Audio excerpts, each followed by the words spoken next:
this is an iHeart podcast. Guaranteed human. Amazon Health AI presents Painful Thoughts. I can't stop scratching my downtown. Yeah, but I'm not itching to go downtown and tell a receptionist I'm here to talk about my downtown. Some things you'd rather type than say out loud. There's no question too embarrassing for Amazon Health AI. Chat your symptoms and get virtual care 24/7. Healthcare just got less painful.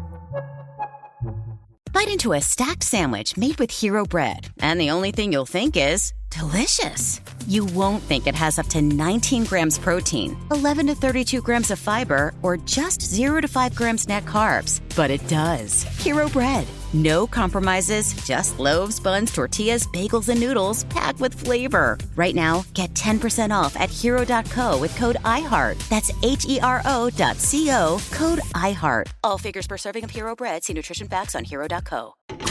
A burst pipe, a dead water heater, the AC calling it quits. Who do you call?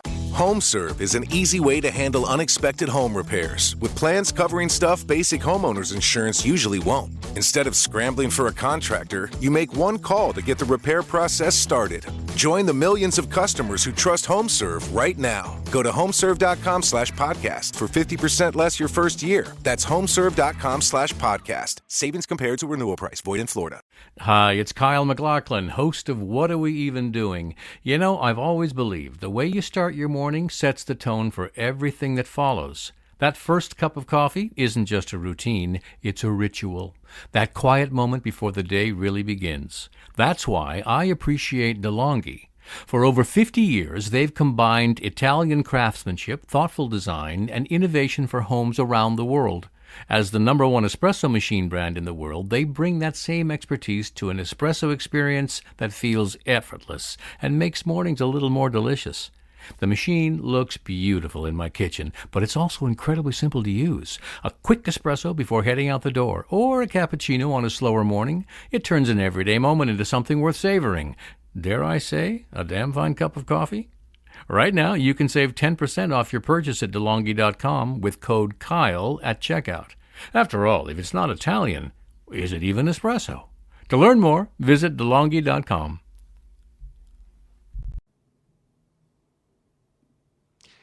Hey, it's Aaron. Today, we're bringing you an episode of a podcast that I love, What Went Wrong. Every week, the hosts, Chris and Lizzie, take a single movie and dig very, very deep into the messy, miraculous story of how it got made. This episode is their dive into the 1971 Gene Wilder extravaganza, Willy Wonka and the Chocolate Factory. And I got to be the guest. Chris, Lizzie, and I cover everything you could ever want to know about this movie. Seriously, it's very long, including many of my super nerdy points about what I think makes it work. After this episode first aired on their channel, by the way, I heard from several friends who listen. Turns out, lots of actors and filmmakers and movie buffs subscribe to What Went Wrong, with good reason.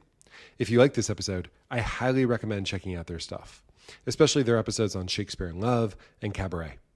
The hosts are just really smart and passionate and great researchers and storytellers. Check it out. Also, an important request from me. I have loved making this Roald Dahl show. If you want to hear updates on the show and what I'm up to, and make sure you don't miss anything, please go to listentoparallax.com/contact and sign up for the email list. Again, it's listentoparallax.com/contact. Or you can just find that link in the episode notes. Okay, here's me and Willy Wonka on What Went Wrong. Enjoy.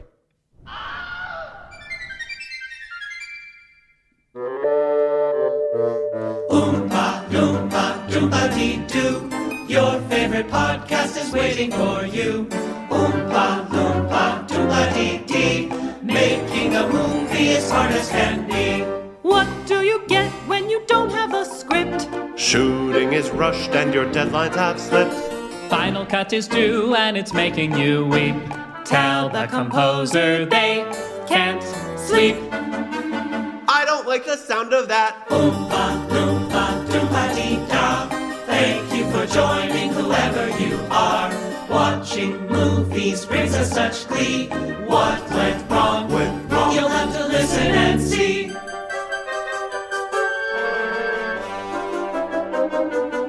Listen and see.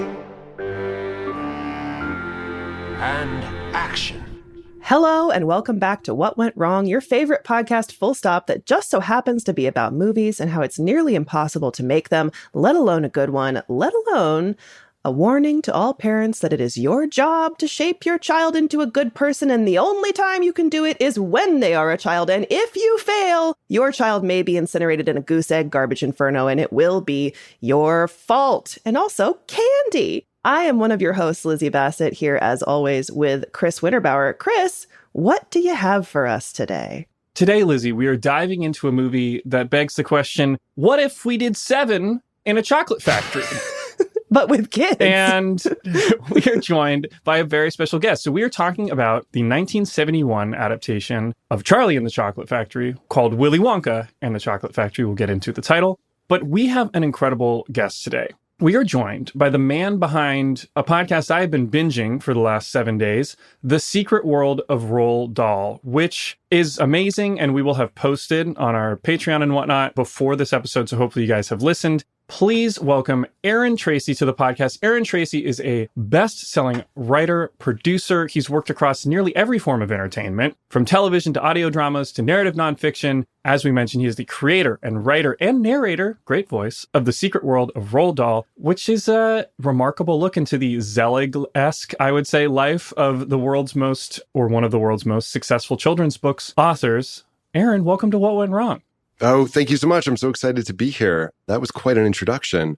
Zelig, you're absolutely right. I should have said Zelig. I think I said Forrest Gump on my show, but he was the Zelig figure. It's a more contemporary reference. Yes. It's fair. I prefer Zelig. Yeah, no, I appreciate you listening to the show. It's an amazing miniseries that you think, how many episodes have been released as of today? Is it 9 so far? Or is it 9 so far? You know, you've listened to the first episode and it ends with effectively, and it's going to get crazier. And then that's kind of how you end every single episode. And yet somehow Dahl ups himself in every episode. So we're going to get into the details of his life in a few moments. But I want to start, Aaron, with Willy Wonka and the Chocolate Factory. So let's start quickly, Lizzie, with you, because you can provide a template here for Aaron. What we like to do is start with, what's your relationship to this movie? Had you seen it before? And what were your thoughts upon watching or rewatching it for the podcast? So Lizzie, maybe you can dive in to begin. Sure. Yes, of course, I'd seen this before, as I think all children, I assume, have. I don't know if they're still showing this to children, but they certainly did when we were growing up. I'd seen it many times as a kid. I don't think I had watched this as an adult at all. And there were certain portions of the movie that are so burned into my mind's eye. Like when they first open the door into the candy room or whatever he calls it, the chocolate room, that I will see in my head playing on the back of my eyelids as I die. Like I know exactly what it looks like. I know what the mushrooms look like. I know what that disgusting chocolate river looks like. But then there's whole sequences, like the entire beginning of this movie. I was like, David and I were like, are we watching the right thing? It's a slow start. It's a slower start than I remembered, and a very weird start. Charlie's teacher, David pointed out, looks like he should be in a Pink Floyd music video, and there's never been a more apt description of a man and his teeth, I think, than that.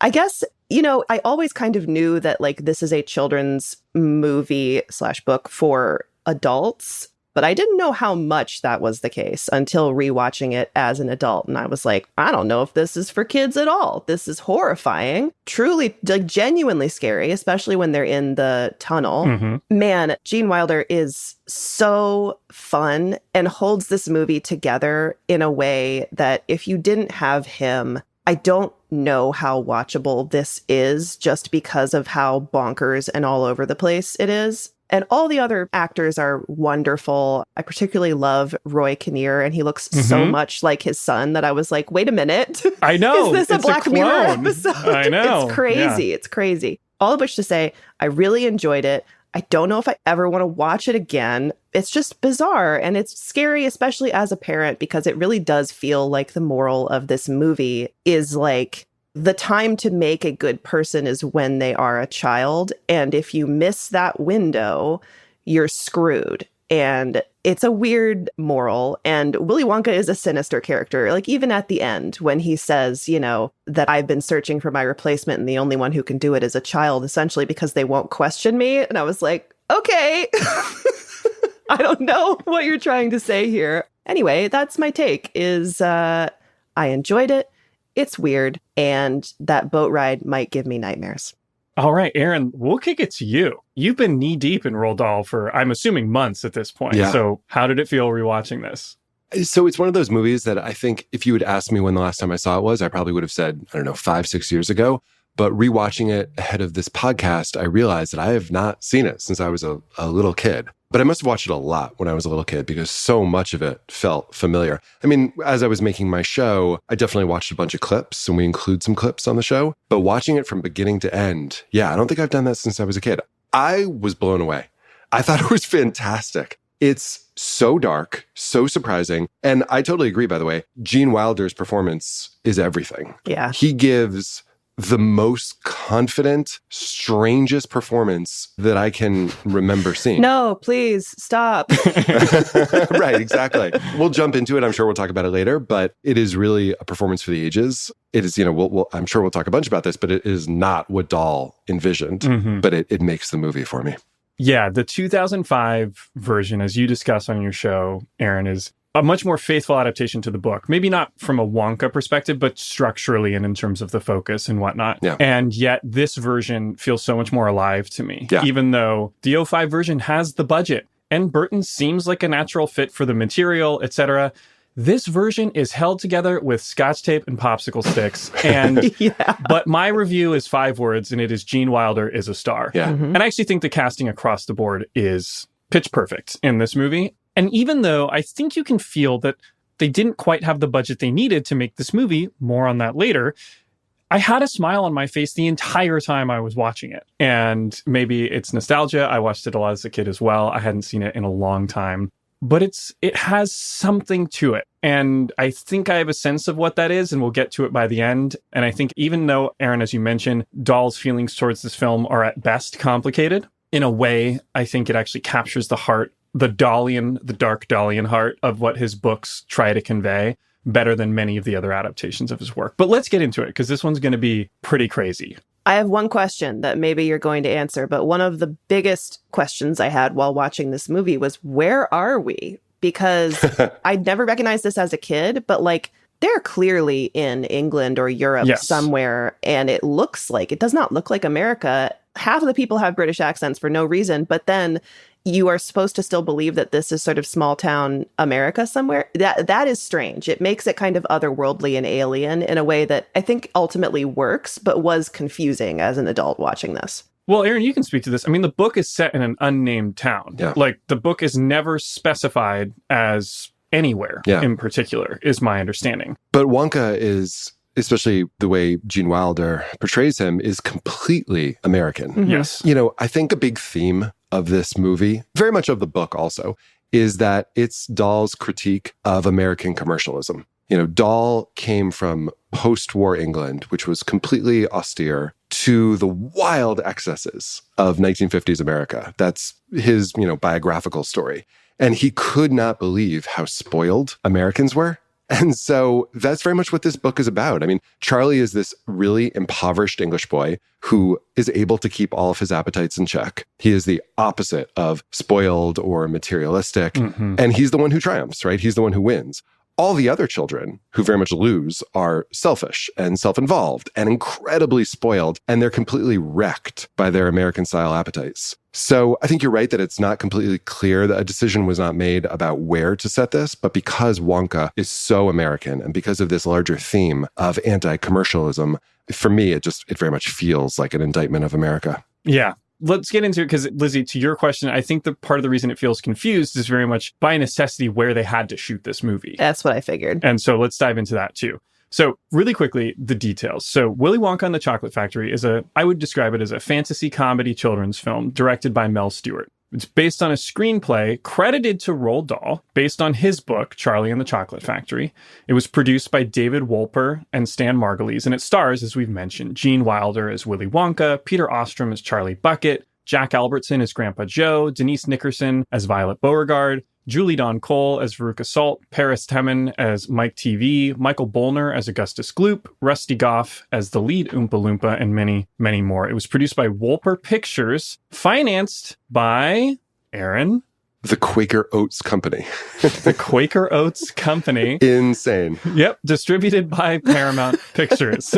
It was released in the United States on June 30th after premiering on June 28th, 1971. And as always, the IMDb logline reads, "A poor but hopeful boy seeks one of the 5 coveted golden tickets that will send him on a tour of Willy Wonka's mysterious chocolate factory." Now, a few sources, obviously The Secret World of Roald Dahl. Guys, go listen. It is a blast. I powered through it. In addition, Pure Imagination, The Making of Willy Wonka and the Chocolate Factory, Mel Stewart's book on the film, producer, a memoir by David Wolper, Gene Wilder's memoir, I love this name so much, Kiss Me Like a Stranger, I Want It Now, a memoir of life on the set of Willy Wonka and the Chocolate Factory by Julie Dawn Cole, who plays Veruca Salt, Pure Imagination, The Story of Willy Wonka and the Chocolate Factory, the 2001 documentary, and many more articles, retrospectives, and interviews with those involved in the film. So the question is, how did a couple of not particularly well-known Jewish creatives use American commercialism to bring to life a controversial critique of American commercialism by a powerful author with a history of anti-Semitic remarks? And what went wrong? So let's dive in. Guys, there's Aaron, I'm sure you are aware of this apocryphal story or this warning in Hollywood. Never take pitches from your kids. Like, it is a trap that executives fall into often is, my kid had this idea, or my kid thought this thing was really good, so now we're going to do it. And there's a famous example that I love. Adam Goodman, when he was the president of Paramount, got the idea for a movie called Monster Trucks, which I'm not sure if you guys ever saw it, but it's about trucks that actually are powered by monsters inside of them from his 4-year-old son. They made it into a movie. It didn't go well. He is no longer the president of Paramount Pictures. I have not seen the movie. It may be fun. Well, back in 1969, there's a 12-year-old girl named Madeline, and she falls in love with a book called Charlie and the Chocolate Factory. It was published in 1964. And now, Aaron, you've mentioned in your show that Dahl's work, although originally published, in the early to mid 60s, struggled to find its footing initially. And I'm speaking specifically about his children's book work. Perhaps you can speak briefly about the beat it took for him to find footing in the world of children's stories. Yeah, it's a funny thing. I mean, when we think of Roald Dahl, I think everybody immediately thinks of the children's books, but he didn't start writing children's books until his mid-40s. So he lived this huge life before that, which included writing for adults. He wrote for The New Yorker, these sort of sophisticated, urbane New York kind of stories. He wrote for Playboy. He wrote like some hard R stories. And then he did listen to his agent's advice and start writing for children, but it didn't go well. His very first book was James and the Giant Peach, but it only sold a few thousand copies. Children's writers before Dahl did not write like Dahl. They were not writing these sort of dark stories that were, Dahl was writing like from the perspective of the children's id. It's children against cruel adults. It's children against monsters. It recognized that the world is kind of a difficult, sometimes evil place.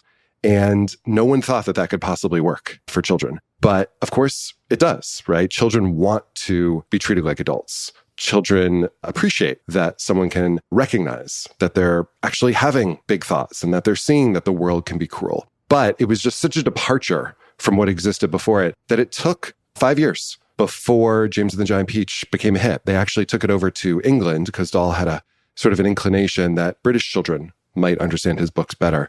And he was right. They published James and the Giant Peach in England, and it sold out 3 printings in a row. And so then they republished it in America, and it became a hit there. And his next book was Charlie and the Chocolate Factory, which became just a giant, giant hit. That's so funny. I don't know why, but it makes complete sense that British children would understand this and American kids would not. Well, and James and the Giant Peach, just if anybody hasn't read it in a while, features James's parents were eaten by a raging rhinoceros. He's living with abusive aunts who are killed eventually, right? They're run over by the peach. There are ravenous sharks, a giant bat, but then there's a lot of lovely elements as well. It's complicated, which is what makes it great. And so Charlie and the Chocolate Factory is a hit. It sells 10,000 copies in its first week in the United States. Madeline reads the book 3 times, and she does a Veruca Salt, right? She goes up to her daddy and she says, "Daddy, make this book into a movie. Make it. Do it. I want it now." We don't know if she actually said it that way, but she did say, "Daddy, make this into a movie." And fortunately for her, her dad wasn't in the nut business. He was in the movie business. His name was Mel Stewart, but he, like Dahl, wasn't into children's stories. He directed serious documentaries. So Mel Stewart was born in New York. Stuart Solomon. He's a Jewish man at this point. He's in his early 40s. And he'd produced a bunch of great documentaries. 1964's 4 Days in November, which was nominated for Best Documentary Feature. And he'd started to dip his toes into narrative feature films. But he's making movies that are distinctly for adults. The first is 1969's If It's Tuesday, This Must Be Belgium. This is the humorous adventures of a group of American tourists taking an 18-day guided bus tour of 9 European countries. And then 1970's I Love My Wife. I have never seen this movie. It stars Elliot Gould. It follows a, quote, successful young surgeon who has so much in life that he becomes bored with his wife and family, and feeling empty, he goes through a series of brief, meaningless affairs with attractive women. The point is that the book doesn't seem to be a natural fit for Stuart's sensibilities, or vice versa. But what's so interesting, and what you get into so well in your podcast, Aaron, is that the same could be said for Roald Dahl and his transition into making children's books. So let's do our first wind back the clock, deep dive into the man behind Charlie and the Chocolate Factory, Roald Dahl.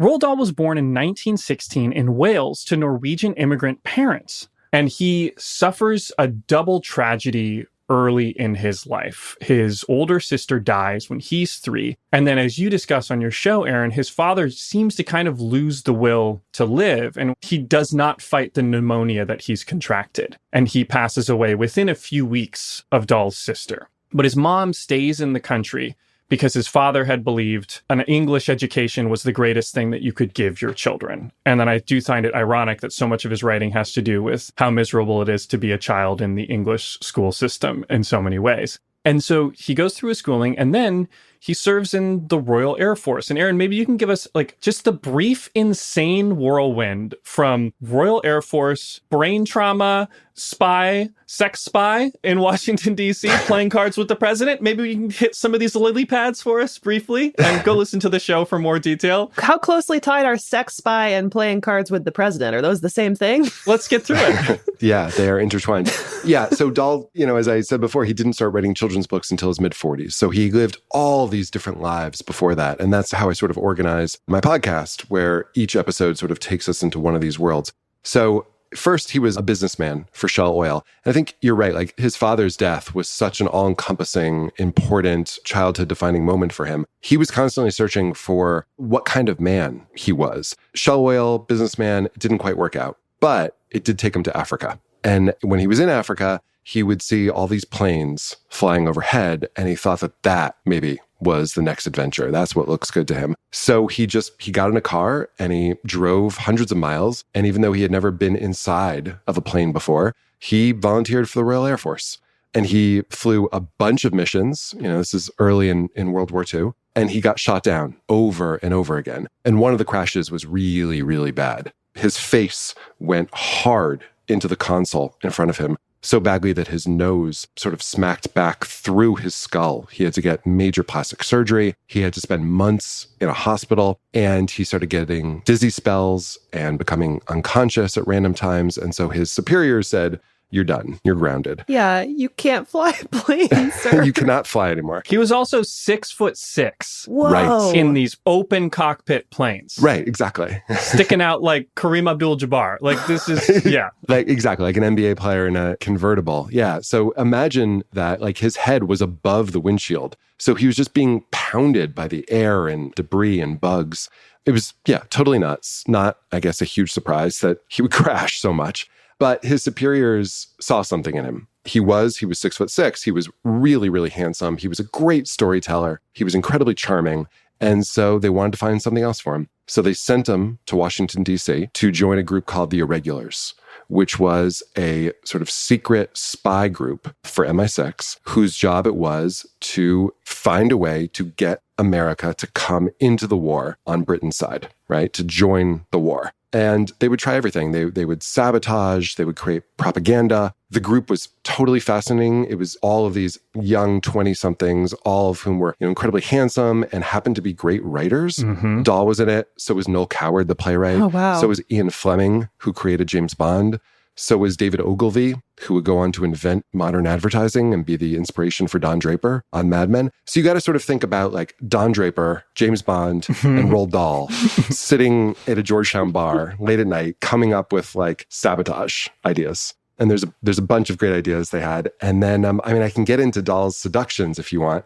But yeah, let's talk about it briefly because it's so incongruous with, I think, his children's work. But one of the things that Dahl, as you highlight on your show, was so good at was women. He had a way with women. He seemed to understand women. And you point out in your show that he writes female characters very well. And he often has lead female protagonists. And it's not in a token way. Yeah. Maybe that's from, being raised without a father, and having a strong maternal presence in his life with his sisters as well. Yep. But yeah, please dive in because it's fascinating. Yeah, I think you're exactly right. Dahl was surrounded by women. It was his mother and it was sisters who raised him. And so part of his job in The Irregulars was to seduce women who were married to powerful men who were not yet on the Allied side in order to sort of try to convince their husbands, whisper in their husband's ear to get on the Allied side. So there's a whole litany of powerful women that Dahl supposedly seduced. We know for sure people like Gloria Vanderbilt and several others. The most famous is probably Claire Booth Luce, who was married to Henry Luce. Henry Luce was probably the most powerful man in media at the time. He owned Time magazine and Life magazine and so many others. And they were often printing anti-British pieces, which, Churchill could not abide because he's desperate to get America, FDR specifically, to come into the war on Britain's side. Claire Booth Luce, in her own right, was also incredibly influential. She was a major journalist for places like Vanity Fair. She was a huge playwright. She wrote the Broadway play The Women, which was then adapted twice for the movies. Yeah. That was her only play. Wow. And then she decided to run for Congress and became a really rare woman in Congress. So she was incredibly powerful. She was 13 years older than Dahl, but Dahl dated her. They had a long-term affair. And the idea was, to convince her husband and to convince her that this was a good idea to enter the war. Okay, I'm thrilled that her legacy was not just had an oopsie affair with a spy called Roald Dahl. No, she was like a deeply influential person. Yeah. Absolutely. Yeah. That's so interesting. It's also immediately as soon as you said he was 6'6", I was like, and we're sure this is not just a Jacob Elordi, he's so tall situation, but it sounds like no. He seems like he was quite the charmer on top of it. And then he meets his match in Patricia Neal, the actress who was younger than him and who was very much on the rise when they met. I think she was 26, Aaron, if I'm remembering your show correctly. Yeah. And she's not interested in him. She's the first woman, it seems that he's run into who he can't woo. And eventually, she had a very messy affair with Gary Cooper. And when that fell apart, he was the love of her life, she, would say. And she described sex with him as an act of God, basically. And with Gary Cooper? With Gary Cooper, yeah, who was 20 years older than her. And when that fails, Dahl eventually wears her down. And she realizes, I want to have kids. And Dahl would produce good-looking kids. So, okay. And they get married. And so begins a relationship that I think without that relationship and the tragedy that follows, you do not get Charlie and the Chocolate Factory and his children's books in a lot of senses. But let's save that for a moment because I want to get back into our film timeline and we will return to Mr. Dahl in a second because I want to tease it out across the episode. So Mel Stewart has been working with a producer named David Wolper, who is big in the documentary space. And Mel Stewart is the artist and David Wolper is a salesman through and through. So it's literally in his blood. His father is Irving Wolper, who actually worked with Donald Trump. And here is a quote from Trump, The Art of the Deal, who described Irving as, quote, one of the greatest bullshit artists I've ever met. I mean... It's a high compliment from... Wow, I did not know that. Yeah. Wow. So David Wolper, like his father, was interested in sales of all kind and the entertainment industry. He'd started a TV distribution company called Flamingo Films. So after he started Flamingo Films, Wolper shut it down, ended up working at a bank. And when he was there, he started working on Divorce Hearing, which was kind of a predecessor, or as he described it, a predecessor to Jerry Springer and like not great reality TV. And then he ran into somebody on the street that he'd bought Russian cartoons from. So this is the Wild West, right, of distribution. Yeah. Anybody can start up their own little distribution outfit. And this guy says, look, you like those Russian cartoons? I got some Russian space footage. You want some of that? And so he makes a movie called Race for Space. Stewart had worked on it, but he didn't like it. And he told Wolper, he didn't like it. And Wolper thought, well, this guy's smart. So he hired him and they started working together. A decade later, Mel Stewart tells Madeline, okay, I'm going to read Charlie and the Chocolate Factory. He does. It's not quite his style, but he likes it. And he decides, I want to make it. but I want to make it in a more realistic fashion than the book. So, Aaron, you talk about this on your show in like the last episode especially, but Willy Wonka is very much a cipher. He's this enigma in the book. It's hard to parse. It's hard to even figure out who he is. He seems like he darts in and out of, view. He's never really described in great detail. And I think Stewart wants to ground this story much more than the heightened version that will exist later in Tim Burton's world. Amazon Pharmacy presents Painful Thoughts. Of course I see my coworker in line at the pharmacy. Can he tell I'm picking up prescription hemorrhoid cream? I'm probably standing weird. Why is he smiling? He knows. He's gonna call me Hemorrhoid Lloyd tomorrow. I know it. I gotta quit my job. Next time, avoid awkward conversations and get fast free delivery with Amazon Pharmacy.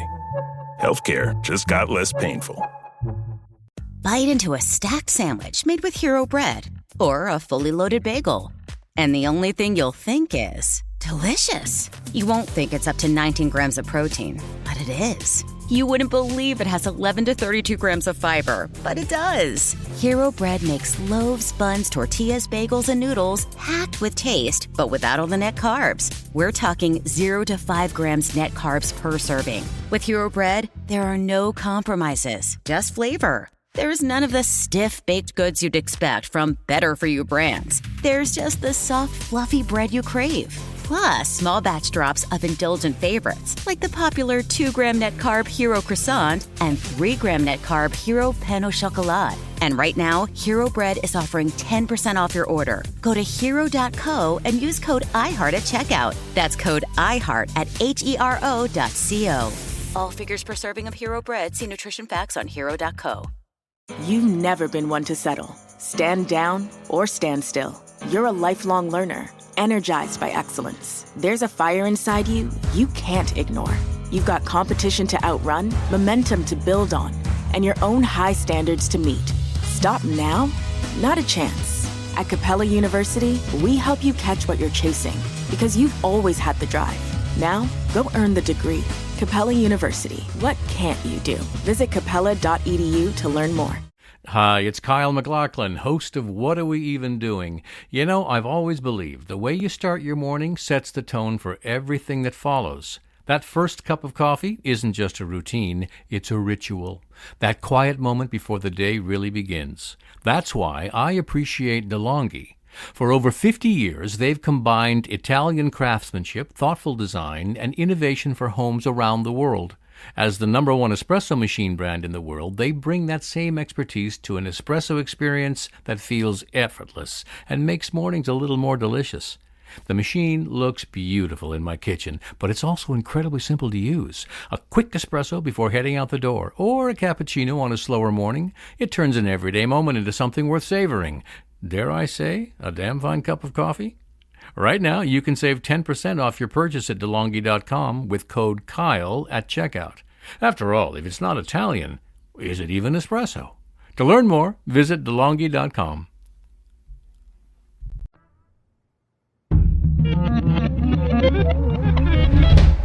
So Stewart saw a business opportunity here as well. Basically, outside of Disney, the market for family films was slim. And this is very much true. So at the time, there are very few non-Disney children's family films being released. This is the late 60s, early 70s. In fact, one exception was written by Ian Fleming and Roald Dahl. Aaron, which one would that be?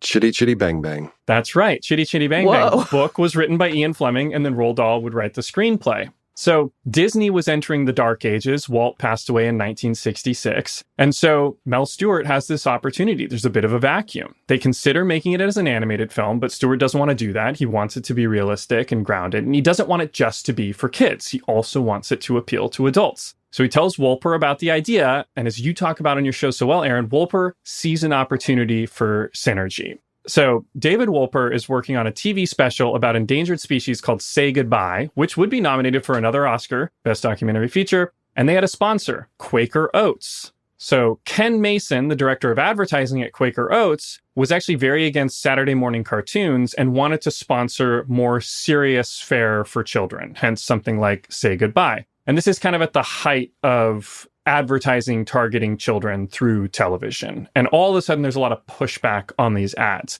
There's all of these conferences about food and nutrition and health, and people are saying maybe these cereals products are not actually as good for children as we have been saying before. And so there's an opportunity here for Mason and Quaker Oats to attempt a different form of advertising than traditional television advertising. And so Ken Mason, who once defended Cap'n Crunch by saying a banana has more sugar than a serving of My Sweetened cereal, which I don't know if that's true. Seems like it's not. I don't think that's true.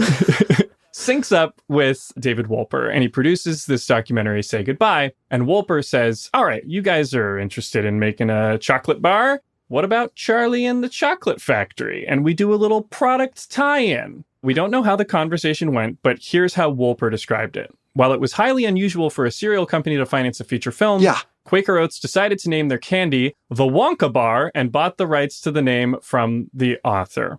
So there are obviously a lot of product tie-ins nowadays with movies, and there would begin to be in the 1980s. I mean, some big examples like Reese's Pieces and E.T., although obviously Reese's did not finance that film. BMW and GoldenEye, which we covered. GoldenEye has an incredible amount of sponsorship in it. Or AOL, I did not know this, Lizzie. They paid to have the title of You've Got Mail be You've Got Mail. Wow. Now, we should be clear, we don't actually know the details of the deal between AOL and the studio. It's entirely possible that no money exchanged hands, and that in exchange for the product placement, AOL provided promotion through its online properties. But we do know that You've Got Mail was originally called You Have Mail, and AOL was involved in shaping that film. The point is that all of these deals pale in comparison to the Quaker Oats Charlie and the Chocolate Factory deal, in which Quaker Oats is the sole financier responsible for providing the entire budget for the movie. And Aaron, as you mentioned, this is so unusual because the book is a critique of, to a certain extent, American capitalism and also advertising to children in a lot of ways. And Quaker Oats is like, what better way than to advertise our chocolate bar to children? Yeah. We should stop and just really sort of dive into how insane this is that a cereal company funded a studio movie. Yeah. You're right. Everything you said is right. That makes no sense. That did not happen before. And you mentioned earlier that Dahl hated this movie. I mean, Dahl hated this movie. Let's just say it flat out. He wrote the screenplay, but he was incredibly unhappy with it. And like I said, I love this movie. And so I disagree with Dahl about it. But I am very much on Dahl's side here because Dahl wrote Charlie and the Chocolate Factory. Because Quaker Oats came on to fund the movie and they wanted to make a Wonka bar, as you said, they completely shifted the focus and they called it Willy Wonka and the Chocolate Factory. So that's not just a title change. That really is a gigantic change. I mean, I think I can talk a little bit about what I noticed the other day about the structure of the movie, which is so incredibly weird. But I think it really does shift focus to Willy Wonka starting at the end of Act 1. And that is not what Dahl wanted. That is not the story he wrote. That is not the message he was trying to get across. It undermined his themes. So I'm on his side here, that they sort of screwed up his version of the story. Well, let's talk a little bit about how he got involved and then maybe how he got edged out. So I think one of the reasons this thing actually happened, Wolper definitely had not read the entire book and maybe had not read any of it when he pitched the idea to Quaker. So Stewart had read the book, he told Wolper about it, and it seems like Wolper just thought, chocolate? Factory? Quaker? Great, let's stick it together.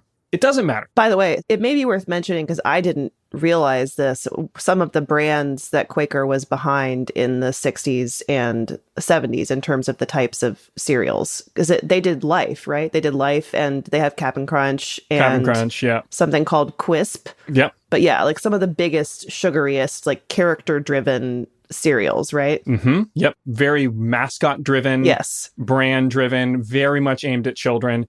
Again, as we'll discuss later, Ken Mason of Quaker actually seems to have had decently mixed feelings about this and was hoping to do something a little bit more substantive for children in terms of the entertainment that was being provided, which is actually kind of like Dahl. He did not like television. Dahl does not like television. If you read Charlie and the Chocolate Factory, which I did, and you get to the Mike TV section, you can see when the Oompa Loompas do their poem about Mike TV, you can see Dahl's thoughts on television very clearly. So it seems like, though, Aaron, at first, this is actually going to be a great situation for Dahl because unlike a traditional studio setup, it's being financed by a private corporation. And so therefore, it seems unlikely that they're going to get the level of notes that you'll get through like a studio executive, for example, right? In theory, Dahl should have more control in this situation. And you could surmise or imagine a version of it like that. So Wolper calls Dahl's agent and he negotiates a deal to buy the rights to the book for $200,000. And the agent has one condition: Dahl has to write the screenplay. At this point, that actually seems like not a big deal because, as you discussed on your show, Aaron, Dahl had written not only Chitty Chitty Bang Bang, but You Only Live Twice, the James Bond film. He'd also written for Alfred Hitchcock on his anthology series.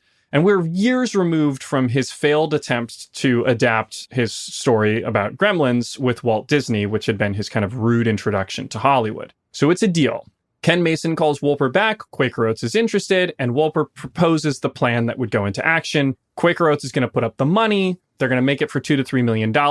And then afterwards, we'll shop it around for distribution. And Wolper's like, this is going to give us the best financial results, which really just means Wolper, the best financial results. He will be paid no matter what. There is no risk involved in this. Now, as you mentioned, Aaron, the title change seems to have come from Quaker. That's the general consensus. We will get to. Mel Stewart actually offers a different reason later on, but I think it makes perfect sense that they're going to be promoting the Wonka bar. It needs to be called Willy Wonka. We need Wonka in the title, and it can't be called Charlie Wonka and the Chocolate Factory. That doesn't make any sense. Right. So by August of 1969, the New York Times had reported that Wolper and Quaker Oats are going to produce this children's story. They also note that Wolper also took out an option on James and the Giant Peach.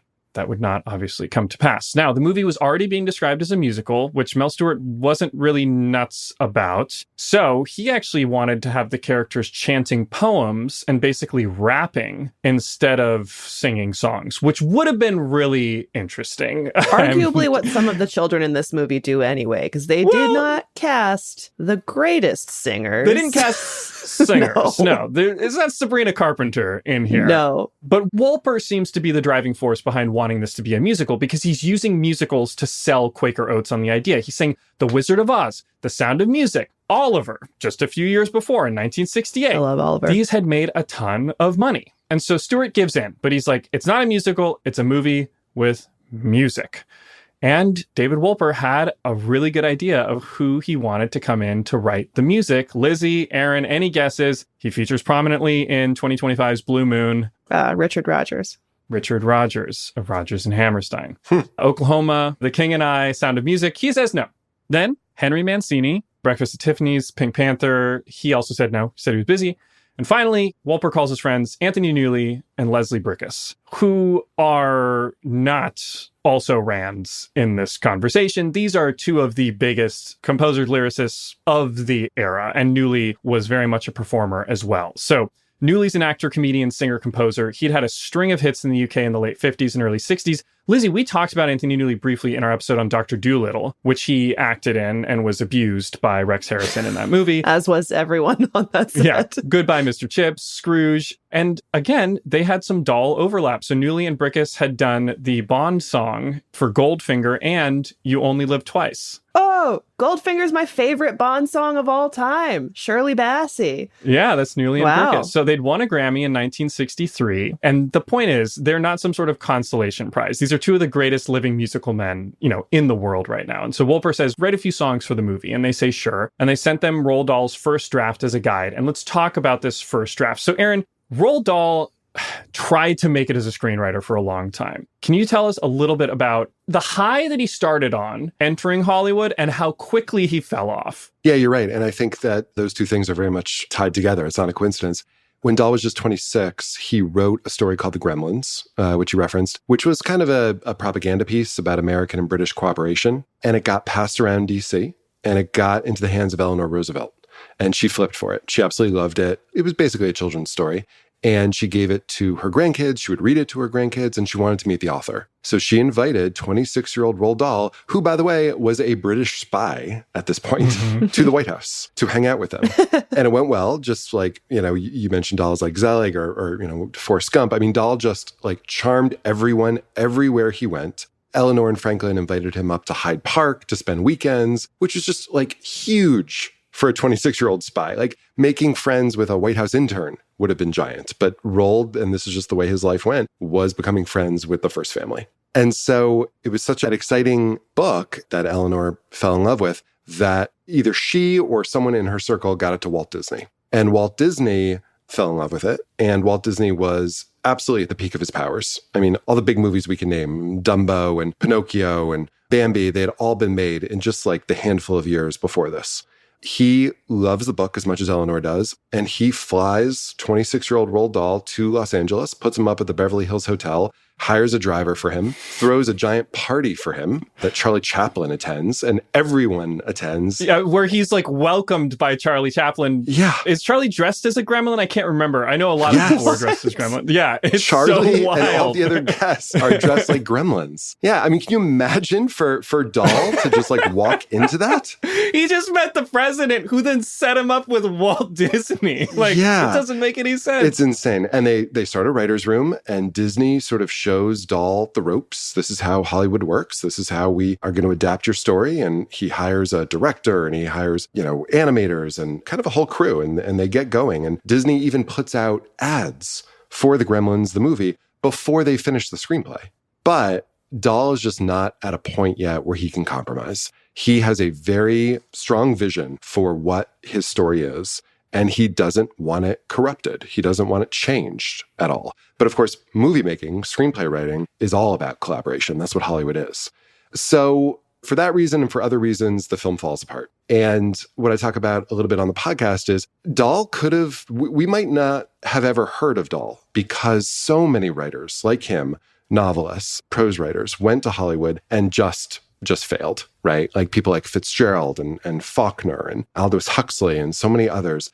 Fitzgerald drank himself to death in Hollywood. And that absolutely could have been Dahl because he just had one disappointment after the next. His next movie he wrote, it ended up actually going into production with Gregory Peck starring, but it was called Oh Death, Where Is Thy Sting-a-ling-a-ling? And the reason you've never heard of it is because after a few days of filming, the head of the studio canceled the whole production, didn't like what he saw and canceled it.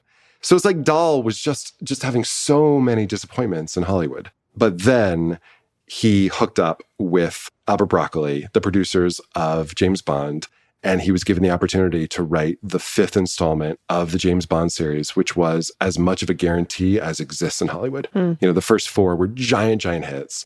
Dahl was also a spy for MI6, so he was able to bring his own experiences to the project. He was actually friends with Ian Fleming, who created James Bond. So it was like the perfect situation for him, and it became a giant hit. Was it like public knowledge that he had been part of MI6 at this point, or is that something that came out later?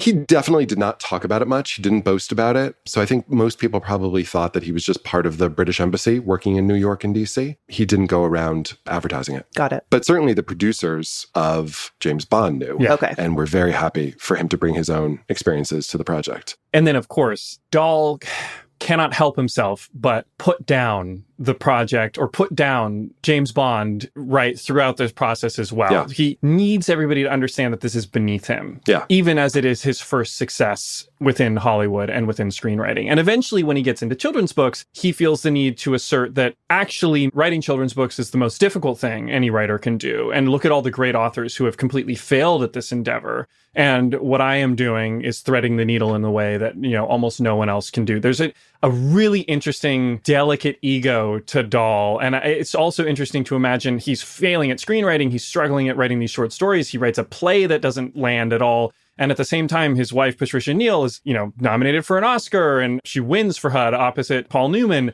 And she's the breadwinner, and she's having multiple children. And there are some really interesting elements to this marriage. Again, we don't have time to get into here. Listen to The Secret World of Roald Dahl. But at this point, I think what we can say about Dahl as a screenwriter is he does not take notes very well. Like, he very much likes to work by himself. He doesn't like to work in a writer's room necessarily. And I think what happens with Charlie and the Chocolate Factory, and we don't need to dive into this too deeply, is this is a book that he had been writing for quite some time. There's like an unnamed first draft from as early as 1961, basically. And the story went through a lot of different variations. And in fact, as you mentioned on your show, Aaron, In the earliest versions, Charlie's black, actually. And the story would have had a very different tenor, would have been something completely different. And then obviously at the behest of his agent and others, he changes Charlie to white. At first there are 10 children and 10 golden tickets, and the Oompa Loompas change in various ways. And he revises, and we eventually get to the version that we more or less recognize now, with 5 golden tickets and Charlie Bucket and Willy Wonka and whatnot. So the point is, when he writes this script, he sends it in to Wolper and Stewart, and they basically say, look, this is just a transcription of the book. And I think the problem is that Dahl had been staring at this book for so long, and he'd already figured everything out in the novel form, that he's not going to bring something new at this point. There's very little showing. There's a lot of telling. There's a lot of time in Charlie's home. Aaron, you mentioned how we pivot to Wonka very quickly in the movie, once we get to the factory. And that's, I think, very much intentionally. Not fast enough, some would argue. But the other thing is, with this book, there is no main conflict, right? The book does not actually have a main conflict. It is a tour. Children are picked off one by one. And then in kind of just a weird happenstance turn, Charlie is announced as the, quote, winner at the very end. It just kind of plods along, and that's what happens. And it's very fun as a child, but it's not a movie.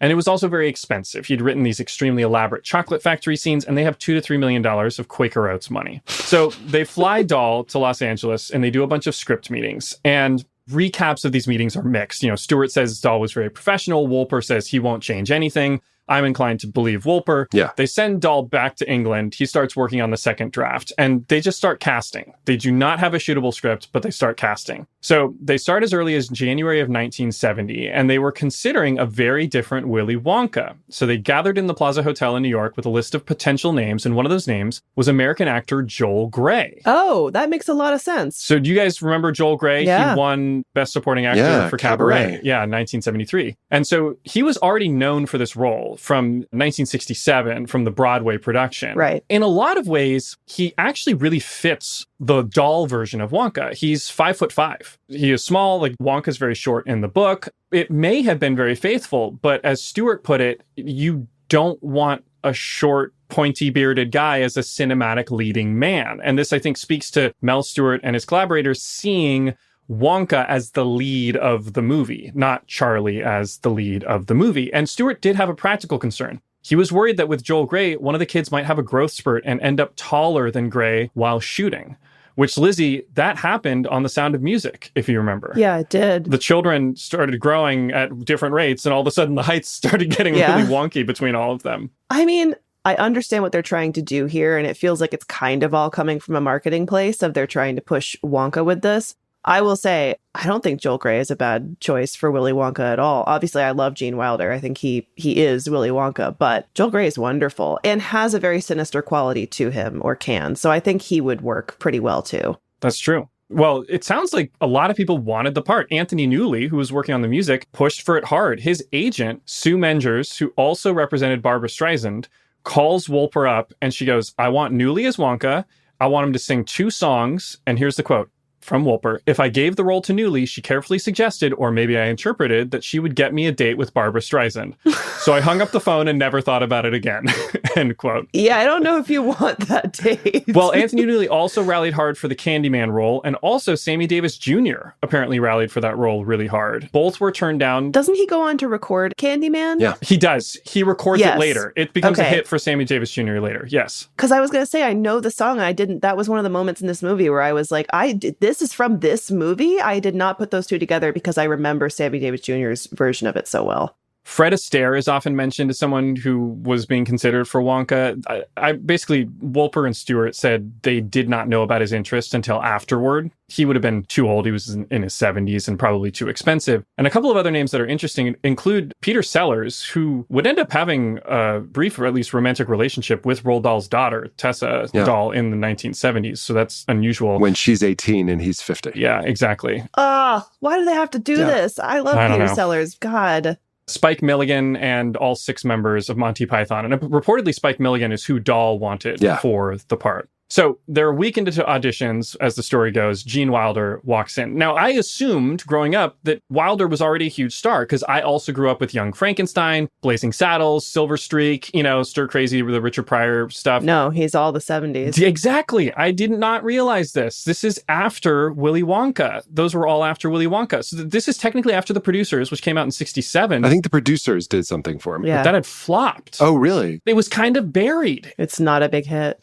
It was not a big hit. And so let's talk briefly about Wilder. So he was born Jerome Silberman in June of 1933, and he was a very accomplished theater actor before he transitioned into film and TV. So his first big role was, if you guys remember, he plays one of the hostages in Bonnie and Clyde. Right. In Arthur Penn's Bonnie and Clyde. He's in the back seat.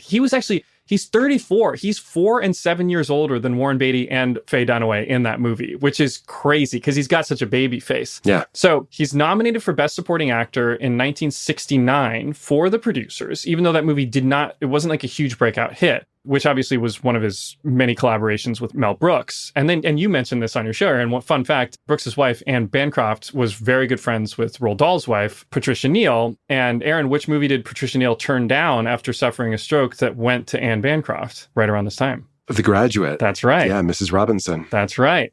So the point is, when Wilder auditioned, he was known, but he wasn't a household name. And it didn't matter. Stewart thought he was perfect. He read from the book with just the right inflection. He had, quote, a sardonic, demonic edge that Stewart was looking for. And according to Stewart, the minute Wilder walks into the room, he turns to Wolper and says, "That's Willy Wonka." And David Wolper, ever the deal maker, says, "Shut up. We can't let him know how much we want him. We got to get him for cheap." And Stewart says, "Totally." And then when the audition's done, he chases Wilder down the hallway, cuts him off at the elevator and says, "You're going to do this picture. No two ways about it. You are Willy Wonka." But the only problem is Wilder isn't sure he wants to. And this is a story that I had heard before, and I'm sure you guys have heard before. Lizzie, have you heard this story before about what Gene Wilder's one condition was for taking on this role? Are you familiar? No, I don't know. I don't know. Aaron, would you like to share? I'm sure you heard this one through your research. Yeah. And I think I put the clip in my podcast, actually. He said that he would only do the role if he could have that amazing entrance where he walks out of his chocolate factory with a cane, and you don't quite know if he's, very feeble or if he's got an injury or what's going on with him.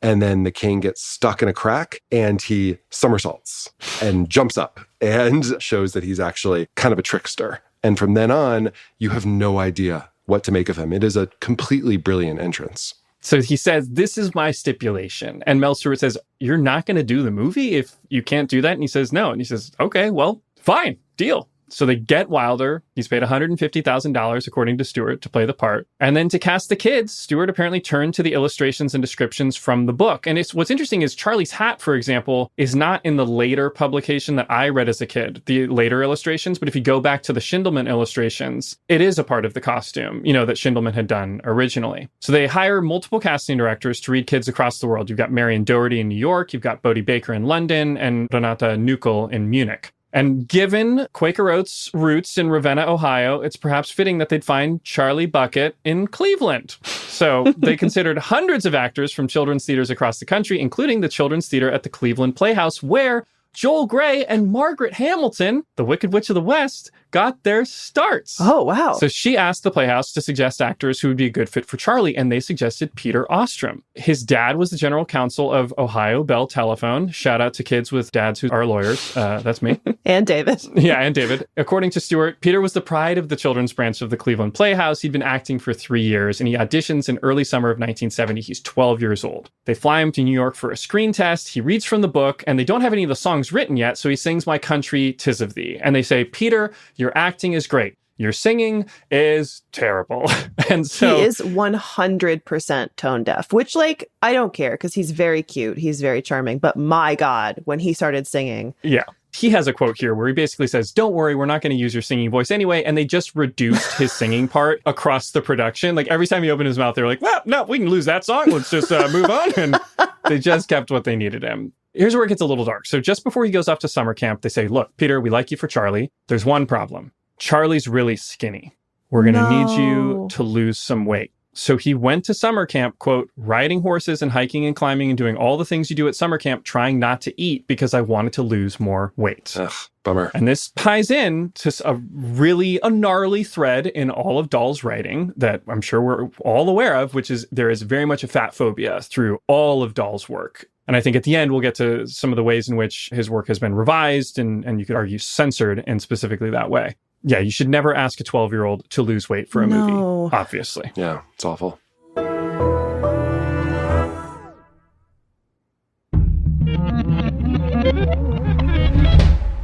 Peter Ostrom was officially cast in mid-August of 1970. He had 10 days' notice to move to Munich for 5 months of shooting. For Veruca Salt, Mel Stewart wanted to cast someone that was like the, quote, spoiled children of Beverly Hills, but they wanted her to be English. Enter Julie Dawn Cole. She's 12 years old, like Peter. She's great. She's so good. She's attending a performing arts school in London. Casting agents come to her school. They line all the girls up. No, you. She comes in, she meets Stewart and Margulies. She hasn't read any of the doll books, so she has a school bus driver drive her around town from bookstore to bookstore until they can find a copy of Charlie and the Chocolate Factory. And during the audition, Stewart just kept saying, be nastier, be brattier. And she nailed it. And in later interviews, cast members would say that of all the actors, she was the least like her character in real life. Oh, wow. She was extremely sweet, and she did not have a doting father. Her dad had actually left when she was 6 years old, and she never saw him again. They spoke on the phone one time before he died. Some tragic stories around these kids. Couple more notes on casting. Denise Nickerson, thrilled to get the part of Violet Beauregard because she'd get to work with other kids. She'd been acting since she was 2 in a commercial in Florida, but she'd only done at this point like Broadway and TV, and she was only acting across adults. And she just thought, this is going to be great, until they shoved her into a giant blueberry styrofoam costume. She's also great. She's great. Paris, who plays Mike TV, was 11 years old, and he was apparently the most difficult child on set. That tracks. So let's play this video clip of Gene Wilder talking about working with the children on set, and let's see if we can guess who he's talking about here. How do you like working with the younger generation? Who do you mean by the younger generation? You mean the kids? Well, the 5 yes, kids? the little tiny ones, yes. 4 of them are fantastic. The other one I'm going to shoot in the head tomorrow. Oh, no. I think based on our research, we can assume that was Paris. Julie Dawn Cole later said many years later, he admitted he was a bit of a troublemaker during the production. Again, he was very young. Michael Bollner played Augustus Gloop. He lived in Munich, not far from the studio, and his mother just saw an ad in the paper and brought him in to audition. And he didn't really speak a lot of English, which Stewart did not care about. The kids are all fantastic. There's one actress they really wanted for one of the parent roles that they didn't get that is an interesting what if, which is Mike TV's mother. And that actress was Jean Stapleton. Oh. And she had an offer for a TV series at the same time. And Mel Stewart was saying, don't do TV. TV always falls apart. Do a movie. It's a sure thing. Lizzie, Aaron, any guesses as to what TV show that was that she decided to go with? All in the Family. That's right. Edith Bunker, All in the Family. Jack Albertson, they snagged for Grandpa Joe. He'd actually just won an Oscar. Best actor in a supporting role for The Subject Was Roses in 1968. Starring Patricia Neal. Oh, wow. Yeah, I've not seen it. He's really good in this movie. I think he's very well cast. So Stewart and Margulies cast the movie, and Wolper is scouting. He needs a location that's big enough for the factory in the Chocolate River, but it needs to be way cheap compared to Hollywood. So they can't use Hollywood. So in April of 1970, he goes to Europe. He goes to Ireland. He checks out the Guinness Brewery, looks the part, lots of tubes, doesn't work for technical reasons. He checks out Spain. They had a bankrupt chocolate factory that looked perfect, but the ownership was under legal dispute, so he skips that. He hits up breweries in Germany. None of them are quite right. And then he goes to Italy, and he meets with one of my favorites on the show, Dino De Laurentiis, who is saying, you have to come to Italy. Everybody does an offensive Italian accent when they talk about Dino De Laurentiis. I'll refrain. And he's pushing him. Come shoot at Cinecittà Studios. You know, it's Hollywood on the Tiber. Ben-Hur, Cleopatra, they all shot here. And Wolper believes that Laurentiis has a financial incentive to try to bring him over here. It's also possible that Laurentiis was trying to get him to shoot at Cinecittà Studios, which was Dino De Laurentiis' like knockoff Cinecittà, 25 kilometers down the road from Cinecittà. We can't be sure. But regardless, we got to show this story. They go to dinner, and Laurentiis shows up with 3 or 4 beautiful Italian starlets. He's really wining and dining Wolper. And they're eating at a restaurant that De Laurentiis insists has the best steak in the world. And Wolper orders a steak medium rare. They bring it out, and it's well done. And Laurentiis says, how is it? And Wolper says, you know, it's a little too well done. And De Laurentiis picks up the steak, throws it into the street, screams at the waiter, and tells them to bring him another one. They bring out the next one, and Wolper is so scared that when De Laurentiis says, how is it? He just says, it's the greatest steak I've ever had. And then he says, Italy is a no. So they choose the Bavaria Film Studios in Munich, and they're using the Munich Gasworks as an exterior. Actually, Alfred Hitchcock, his first film, The Pleasure Garden, was shot at Bavaria Film Studios in Munich, and along with scenes from The Sound of Music, Paths of Glory, The Great Escape. So construction begins in mid-June, shooting scheduled to begin at the end of August. Art director Harper Goff comes in. He is basically drawing from Dahl's original words and the illustrations by illustrator Joseph Schindelman, which we can post on our Patreon. And he's very experienced. He knows how to stretch a dollar. I mean, he had worked on Errol Flynn's Captain Blood at Warner Brothers, Casablanca. But his best work was known at Disney. Some Disney historians described him as the second Imagineer, Walt Disney being the first. He did a lot of the early concept work for Disney's Mickey Mouse Park, aka Disneyland, specifically Main Street USA and the Jungle Cruise. And he's actually credited with convincing Walt Disney to make 20,000 Leagues Under the Sea as a live-action film. He designed the Nautilus for that movie. He did another submarine, the Proteus, in the 1966 film Fantastic Voyage, and both of those movies won Oscars for art direction and special effects. Now, another key crew member was construction manager Hendrik Wijnands, and we should talk a little bit about the candy world. A lot of people say it was not edible, including the Chocolate River, but the Chocolate River almost was edible. So the original plan was to mix 150,000 gallons of water with powder that's used to make chocolate ice cream. What might be the problem with that? Sticky. Stinky! When you leave it out, it produces bubbles and it starts smelling like the Bog of Eternal Stench from Labyrinth. Yeah. So they added chemicals like salt conditioner and the special chemical that was used to control the foaming element in shampoos, which made it cold, dirty, and not edible. Now, another rumor online, they say that the flower teacup that Wonka sips from and bites is made from wax, not candy. That's actually not true. The original version was wax. And then when Stewart saw how Gene had to spit it out during rehearsal, they replaced it with one made from sugar. And we should also mention special effects technician Logan Fraze, who brought all of these designs to life. But let's get back to the script, because we don't have a script and there's a new problem, which is really an old problem that anybody involved in this movie should have seen from the first time they read the book. Aaron, the Oompa Loompas, how were they originally described in Charlie and the Chocolate Factory?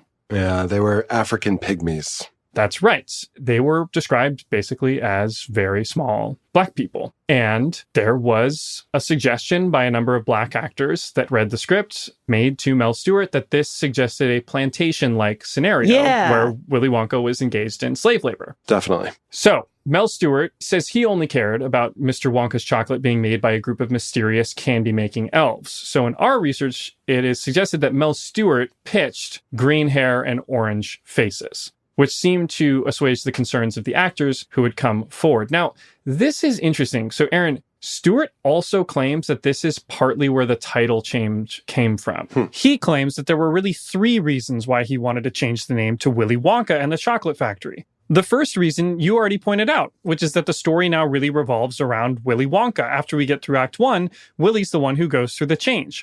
The second reason was that he didn't want audiences to be confused with the shorthand that they would use if they were going to recommend the movie to a friend. It would be much easier to say, I saw Willy Wonka, as opposed to, I saw Charlie. On top of this, one of the other issues that some of the Black actors who had read the script raised with him was that Charlie could be used as a pejorative term when speaking of an oppressive white man. And so it reinforced this idea in the book that Willy Wonka is engaging in slave labor.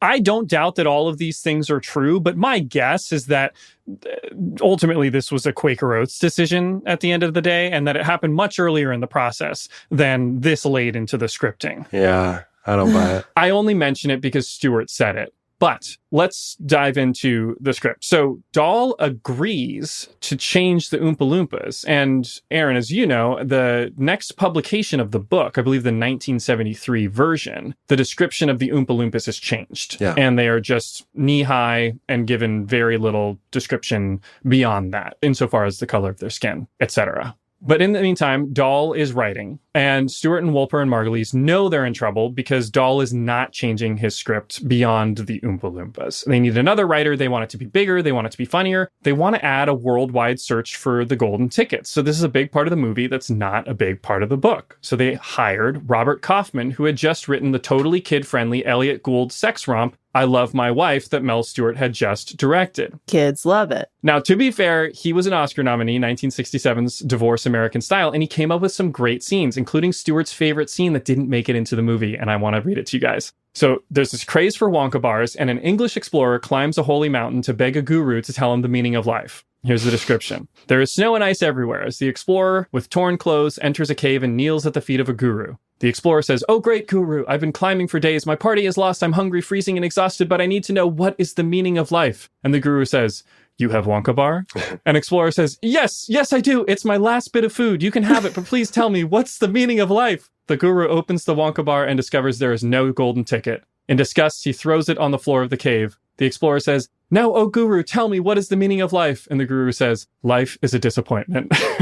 Wow, that's great. Amazing. It's a really good scene. So Dahl turns in his second draft in June. To be clear, Dahl does not know that they are engaging with another writer. Dahl believes he is the only writer on this project. 2 months before shooting is about to begin, Stewart says that this draft is an improvement, but it still needs work. So Dahl goes back to start on a third draft. And in the meantime, Wolper, Stewart, and Margulies bring on another writer. This time, they hired 30-year-old David Seltzer, who had never written a screenplay before. I think that they got him because he was free. So he'd worked for David Wolper, writing for the Oscar-winning documentary The Hellstrom Chronicle, and he'd also rewritten Arthur Schlesinger's script for The Unfinished Journey of Robert Kennedy, another documentary. And he wanted to write a real screenplay, and he was very creative. He'd written some wacky dialogue that was actually fictional for some of these documentaries. And so Wolper calls Seltzer and lays it out. Look, we don't have a script. This is not working with Roald Dahl. I'm sure he's basically revealing he cannot afford somebody big to come in and rewrite this. And if this fails, he will have failed at bringing Roald Dahl's book to life. He will have failed at transitioning into narrative film. So he says, "Seltzer, can you write this movie?" And Seltzer says, "Yes, I'm your man." And Wolper says, "Great, here's the deal. I can't pay you. I can't give you credit. I can't even reveal that you are doing this. But if you do it, I promise I will produce your first screenplay." And Seltzer says, "Fine, I'll do it." He starts working on the script in secret. And the way that they're doing this is that Seltzer would come up with concepts and then they would pitch them to Dahl as if it was their ideas. Like Stewart and Wolper being like, "Hey, we came up with this idea." And they would pitch it to Dahl and then they would try to get Dahl to add it into the script. But this is only going to get them so far. So they finally, after Dahl submits his third draft, they fly Seltzer to Munich to polish Dahl's work. They lock him in a hotel room, and Seltzer described it as a baptism by fire. The hardest, most frightening work I've probably ever had to do in my life. And by the way, he's doing it on a German typewriter. There is no final draft. There is no copy, find, and replace. Like, he is taking existing pages and rewriting them by hand. So let's talk about some of the changes. So the everlasting gobstopper test that becomes the final turn of the movie, that was Seltzer. Wow. So that was obviously not part of Dahl. He beefed up the part with Mr. Slugworth, made him a double agent and a villain, which was obviously not Dahl. He added the scene where Grandpa Joe and Charlie disobey Wonka by drinking the fizzy lifting drinks. And he changed Veruca Salt's punishment. So in the book, right, it's squirrels with walnuts and the squirrels throw her down a tube. They can't do 100 squirrels doing that. They would do it in the Burton version. So he changes it to geese laying the golden eggs. I assumed he also did the teacher in the classroom. That was Roald Dahl. That's not in the book either. Yeah. Okay. Seltzer has said, "It's not really mine. It's Roald Dahl's. I did some patchwork on it." Those are some pretty massive patches, though. I mean, he provided the things that literally... Those are big structural changes. Yes. I would agree they are good ones. Those are the things, candidly, that make it a movie. Yes, exactly. They give it some conflict. They give it some narrative tension. Yeah. I think very smart ideas. And they were not easily won. So the script is not done, but they have to start shooting. Principal photography begins on August 31st, 1970. The budget is $2.9 million. They cannot go over. There's no studio backstopping this. This is Quaker Oats. Quaker Oats is not going to just give them another $1 million. They also had a Quaker Oats representative on set, which I just like to imagine is the guy on the Quaker Oats logo just on set at all times. According to Julie Dawn Cole, one of the ways that they kept costs down was by paying the child actors 60 British pounds per filming week. Per week. This was $10 more per week than Jerry Marin, child actor, had gotten on The Wizard of Oz. Oh, wow. Decades earlier. Yeah. So the children recorded demos of their songs with composer Walter Scharf, and these were obviously played back during filming for lip syncing. The songs may have been done, but the script was not done. They are on set, and David Seltzer is writing while they are in production. He is writing on set, and so he's writing out of order because they're not shooting chronologically. At the beginning of the day, they'd say, okay, here's what we're shooting today, or here's what we're shooting this week, and he would start working on those pages. So early on, this meant he had to write new dialogue to get in and out of the musical numbers that they had already recorded. So because they had written Pure Imagination and The Candyman before the movie was written, he then had to come up with what's the scene that's going to lead into this and how are we going to get out of it in every case. And then Roald Dahl finds out that he's being rewritten during production. Aaron, how do you think Roald responded to finding out that he was being rewritten? Not only was he being rewritten, he was being rewritten by a 30-year-old without a single screenplay credit to his name. I don't think he liked it very much. So he calls up the production. This may have been when Seltzer was on set, and he says, I know you're rewriting me. I am disturbed by this fact. I want you to come to my house on the outskirts of London and bring the script with you. So that weekend, Mel Stewart flies to London, drives to Dahl's house, and hands him the script. And Dahl asks him to wait there while he reads it. Let's bear in mind, Roald Dahl is 6'6" tall. Also worth mentioning that David Wolper says it was David Seltzer who went to Dahl's house with the script, but that would have been very unusual. No, in Hollywood, usually the rewriter never meets the original writer. No. Oh, no. Like, never the twain shall meet. There is a final draft is dropped in an anonymous box somewhere, you know what I mean? And then it's given away. It's like spy work. Yeah. So a couple hours later, according to Stewart, Dahl came down the stairs. He handed the script back to me and said that he agreed with the changes. I went back to Munich, and that was that. It's really interesting. So Wolper says that Dahl was really upset, but he didn't fight the changes. And I wonder, Aaron, if even though he was dissatisfied with the movie, I wonder if he recognized that these changes were kind of necessary to give it the dramatic structure it needed to be a movie. Yeah, that might be right. I'm just curious what you think, because you know Dahl better than I do. I think that there's also a chance that he was just done with Hollywood. Sure. At this point, remember, he was fully writing his children's books and was becoming a giant hit, incredibly successful, way more successful than he ever was in Hollywood. So I think there's a chance he was just like, you know what? I got other fish to fry. I'm doing my thing here. You guys just go make this movie. I also wonder if he was feeling still somewhat optimistic about the film because of how it was looking. And so one thing that everybody on this production says is that basically art director Harper Goff was working magic with no money. When you think about the Chocolate Room and how much they made this for, it's actually a really impressive accomplishment. Yeah. Like, this is a set with flowing water and a boat and edible scenery filling up an entire soundstage or studio space made for almost nothing. Everybody thought it was incredible. In fact, Julie Dawn Cole says that their first reaction when they walk in to see the Chocolate Room is the one that's used in the movie, and it was real. They hadn't seen it before, and they filmed them coming in to see it for the first time. And somebody that actually agreed is Roald Dahl. He did not like the screenplay, but he actually was really impressed with the production design. And I want to play a brief clip, and this shows Dahl on set. He did visit the production while they were filming. In a book, one can imagine these different rooms just as large as one wants to. There's a limit to how big and marvelous you can make them, but within those limits, he's almost gone beyond them, I should think. He's built the most marvelous and enormous sets filled with every kind of ingenious gadget and beauty as well. I think he's a very clever man. I actually think that's pretty high praise coming from Dahl, speaking of Harper Goff. It is. But also let's remember, Dahl was a good businessman. That's true. And he knew that if he was saying terrible things about the movie before it came out, that it would hurt the business, right? And so not only might it detract from the title, but also he's going to get royalties since it's his name on the screenplay. Mm-hmm. So years later, he's going to do nothing but trash the movie. But right now, in the marketing phase, he knows how to, play his role. And also, production design doesn't infringe on his sort of creative arts the same way that the screenwriting changes do. So that maybe this was a bit easier for him to be like, yes, beautiful, great job. Well, and also Harper Goff was treating the text as pretty faithful, something sacred to be followed, right? As opposed to Stewart. Regardless, it seems like Goff and his sets, and his production design was kind of universally appreciated right off the bat, whereas Mel Stewart, the director, was a bit more of an acquired taste. Now, over the years, he became known for having a bad temper. Director David Vassar would later describe this temper as legendary. Here's the quote. In the most retold of Mel Stewart's stories, he was on location in Africa with a small documentary unit when he wandered into quicksand. While he was slowly sinking, so the tale goes, his crew discussed the merits of pulling him out or letting him slowly slide under the mud. With the sand up to his neck, they threw him a rope.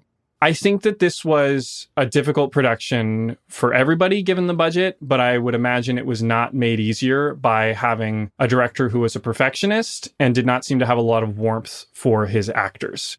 Julie Don Cole later said he had little tolerance for mediocrity. There were many hurt feelings when a performance wasn't up to the caliber he desired. She said she had memories of him screaming, "God damn it," across the set. And it seems to Mel Stewart's, maybe not credit, but to give him some defense, he was under an incredible amount of pressure and he knew that there was only one chance to get this right. So they were following immediately behind schedule. They did not have the staff or the infrastructure to light the enormous chocolate room. So every time they changed the perspective of the camera, it took a reset that was just eating up so much time.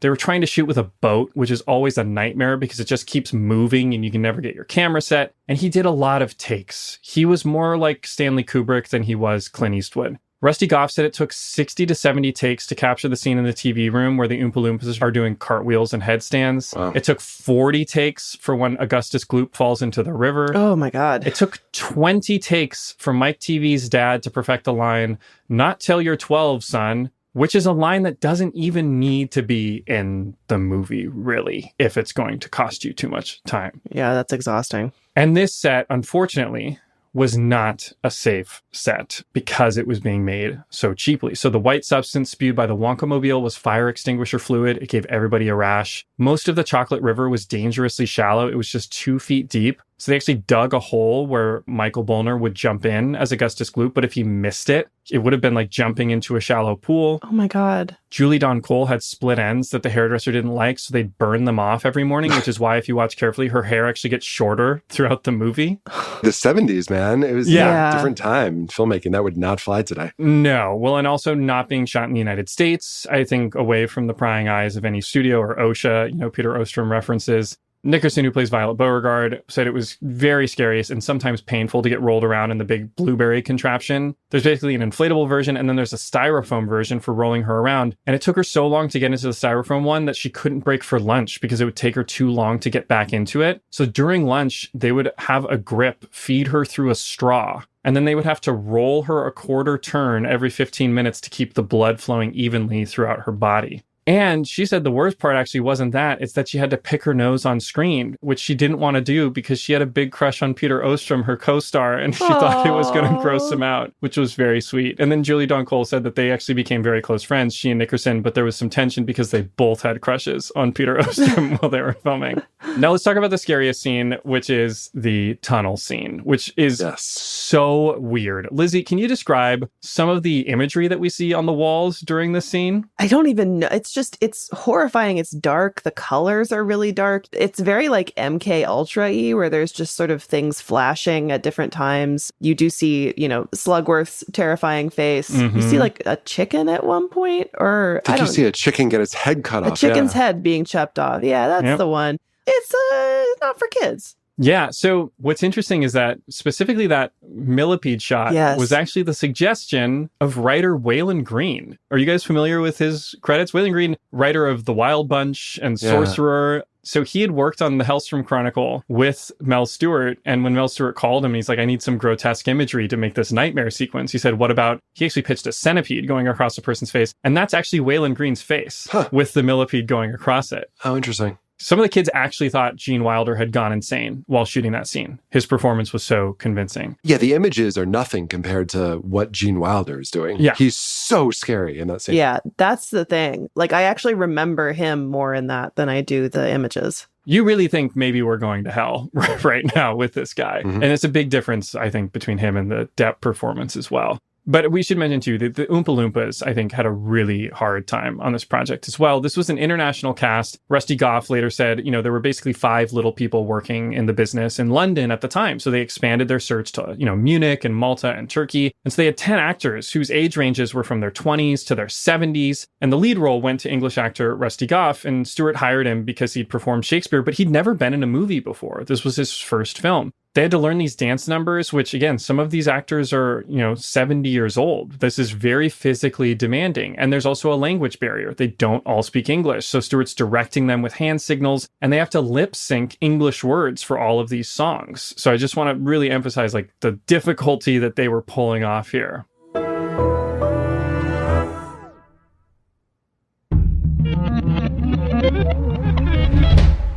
So the production is heading into its final stretch, and the problem that Stewart has is that the ending of the movie that Dahl has written isn't great.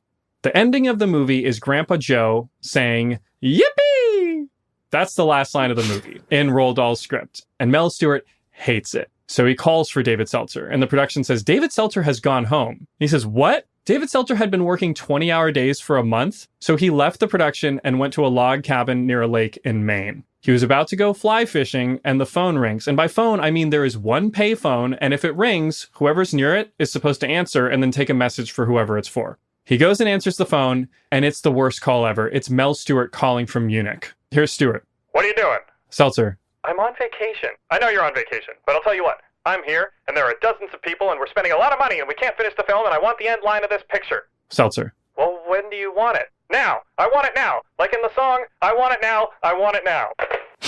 Apparently, Stewart gave Seltzer 5 minutes. Seltzer came back and he said, "Mel, this is really lame, but how about this?" They go up into their spacecraft looking down on the chocolate factory, and Willy Wonka is telling Charlie all the wonderful things he's going to have, and he looks at him very seriously and he says, "But Charlie, do you know what happened to the man who got everything he always wanted?" And Charlie fearfully says, "What?" And he says, "He lived happily ever after." And there's a long pause. And David Seltzer goes, "Mel, are you there?" And Stewart just goes, "Fantastic. That's it." And that's how you got the end of the movie. It's something that David Seltzer came up with in 5 minutes. And I'm so curious if you guys have any interpretation. I have no idea what to think of those last lines of this movie. I find them like weirdly confusing. Is it intended to be sinister? Is it intended to be reassuring? You know what I'm saying? I'm just like not sure what to take with it.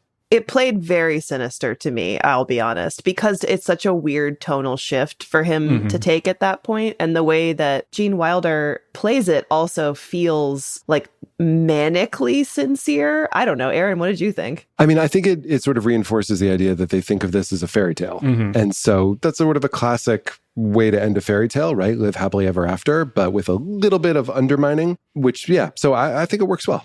So they go into post-production. And to be clear, they have not shot all of the search for the golden ticket scenes. They've really just shot the Munich portions of this movie. They start editing the movie. David Seltzer comes back on to write some more of those, search for the golden ticket scenes. And there are 2 scenes that Stewart loved that audiences didn't. One of them stayed in the movie, and this is the Argentinian man who cheats and finds the 5th ticket, right? This is not in the book. In the book, there is a Russian character very early on briefly mentioned who apparently falsified finding a ticket. The photograph, do you guys know who the photograph is of when they play it on the news? This Argentinian man in the movie? I did not know this. That is Martin Bormann, who was Hitler's aide in his final days, who had escaped to Paraguay, according to legend. And they thought it would be a funny joke that, like, what if a secret Nazi found the golden ticket? Wow. Nobody understood it. Nobody ever understood it. Nope. Stewart was like, nobody understood it at all. And the scene that did get cut that Stewart loved was the scene with the guru on the holy mountain. So they shot that scene and they played the test screening and nobody laughed. And Stewart was stunned. He thought this joke was amazing. So he invites a psychologist friend to the next screening to help him understand. And do you guys have any guesses as to why the psychologist believes nobody was laughing at that joke?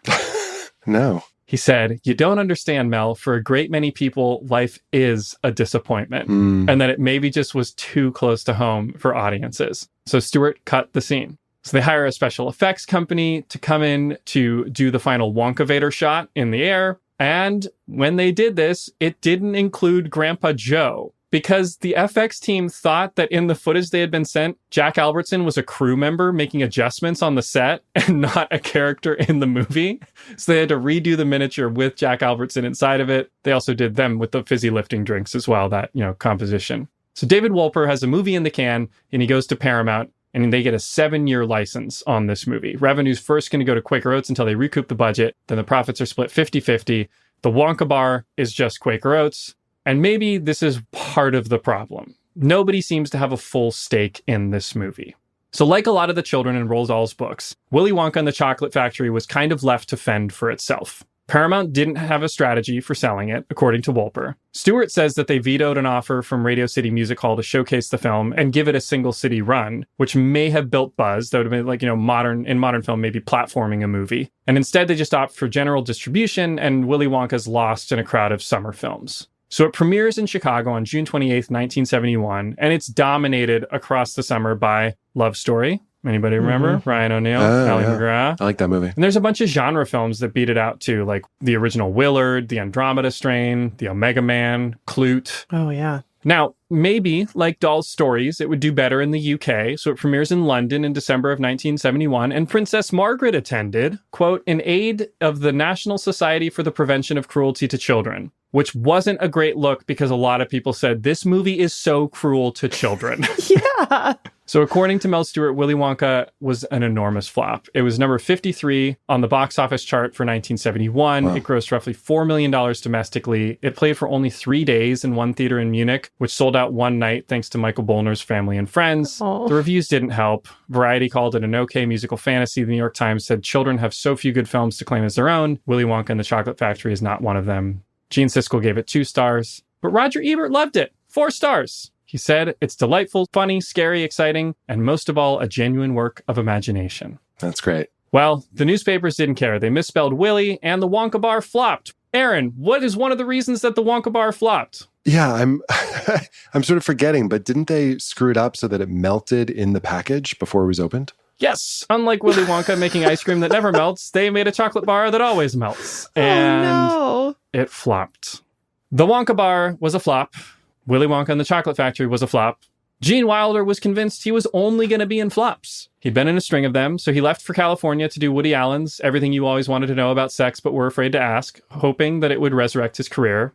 Doll would later disown the movie in many ways, and James and the Giant Peach would never be made with David Wolper, and in a weird twist of fate, it would eventually be what studio that would make James and the Giant Peach? Is it Disney? It's Disney, that's right. Now, Wilder was nominated for a Golden Globe for his performance as Willy Wonka, and his career turned around swiftly. Willy Wonka was nominated for an Oscar, song score by Leslie Bricusse and Anthony Newley. It lost to Fiddler on the Roof. Okay. But for whatever reason, yeah. It's an amazing score. For whatever reason, the movie stuck around. And especially after being released on VHS, it became a cult hit. I think some people think, it was when Wilder became a superstar that people started going back to his earlier work. Some people think that it was an audience that grew into this type of material that was meant to be somewhat edgy for children. Lizzie and I talked about this recently, Aaron, with movies like Labyrinth and The Dark Crystal, even something like Goonies or Temple of Doom. There was kind of a darkness to a lot of the children's stuff made in the 80s and especially in the 90s that was, I think, that wouldn't quite have fit the 70s in quite the same way. But I think part of it is that over time, we've actually grown to appreciate the movie for what it is and for its lack of polish and not hold it against the movie. So I would imagine if a movie's coming out in theaters and you go see it and it feels a little janky and it doesn't feel as big or imaginative as the book that you've read, it might feel like a disappointment.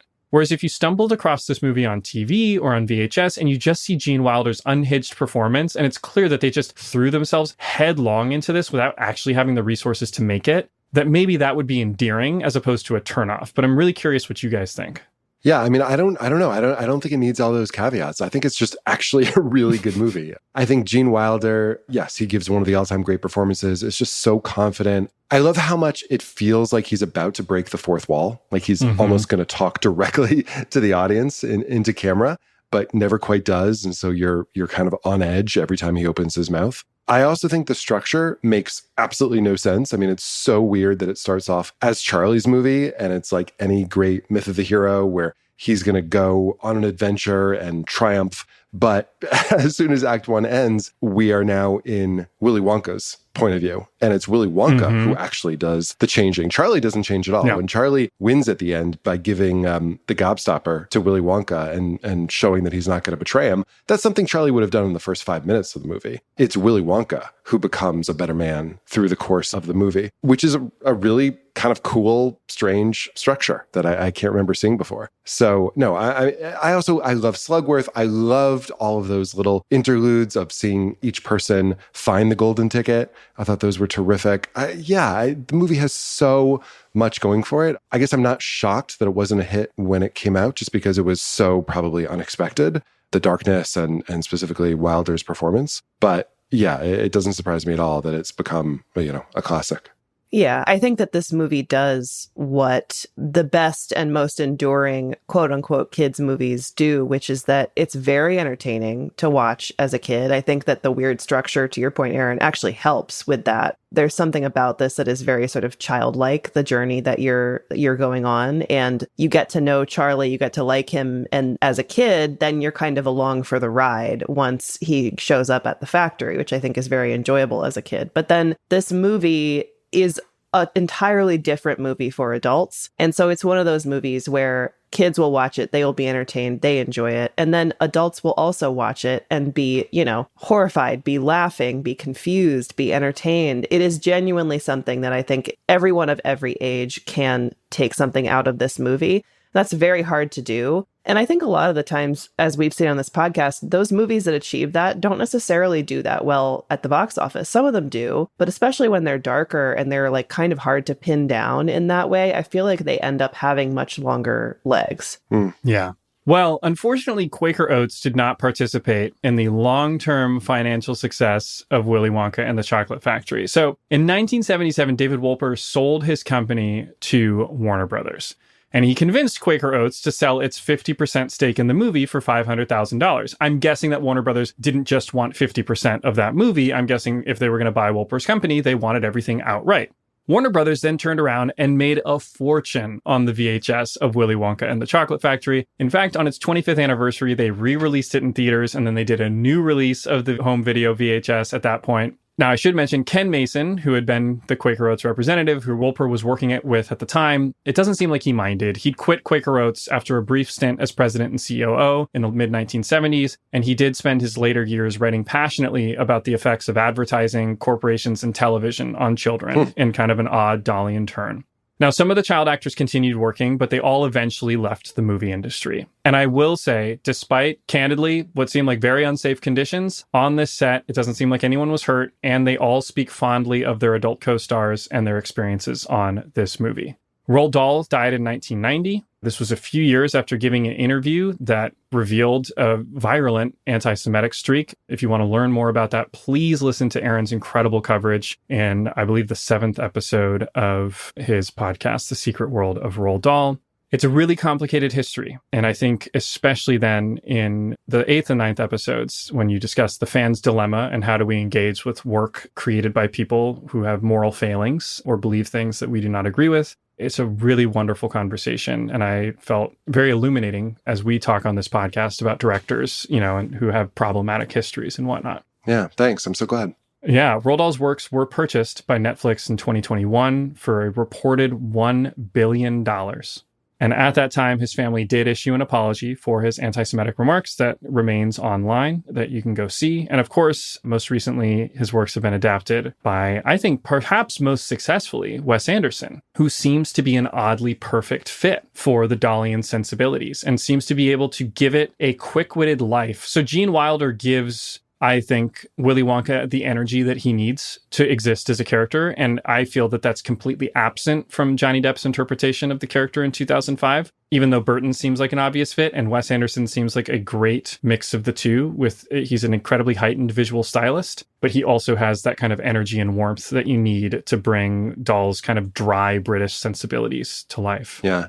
Now, let's end with Gene Wilder, because in 2002, he said, "I don't want my gravestone to say Willy Wonka lies here. Dr. Frankenstein, I wouldn't mind." Now, Gene Wilder did die in 2016, and as one of his biographers put it, every single obituary highlighted Willy Wonka. And I did pull up the New York Times obituary, which did say, star of Willy Wonka and Young Frankenstein. And so I just do think it's funny that you do not get to choose the thing that you are remembered for. And in a sense, like Roald Dahl, who resisted children's stories for so long, and Mel Stewart, who resisted making a children's movie, Gene Wilder, too, was trapped in the legacy of Willy Wonka and the Chocolate Factory.